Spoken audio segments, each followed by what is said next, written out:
Kaya we praise God for unanswered prayers. Nagpapasalamat tayo kay Lord, madalas hindi ginagawa ng Diyos. You prayed for healing, the person died. You prayed for makapasa ka, bumagsak ka. You prayed and you claimed na ma-deal mo yung business, makuha mo yung dapat, hindi nangyari. Now this is the reason why many are disappointed to God. Ano po, bakit po siya disappointed?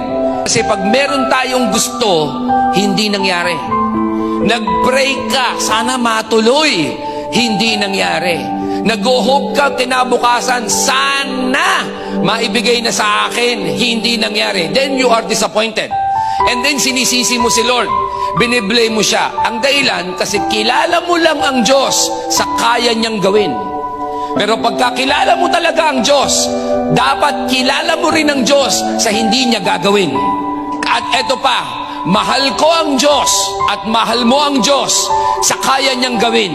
Pero ito pinakamatindi, mas minamahal ko ang Diyos sa mga bagay na hindi niya ginagawa sa akin. And because of that, I have learned the true meaning of trust. Na nagtitiwala ako sa iyo, Panginoon, hindi dahil sa gagawin mo. At nagtitiwala pa rin ako sa Lord kahit na hindi mo gawin. Kasi mas alam mo hindi ang better, ang alam mo ay ang best.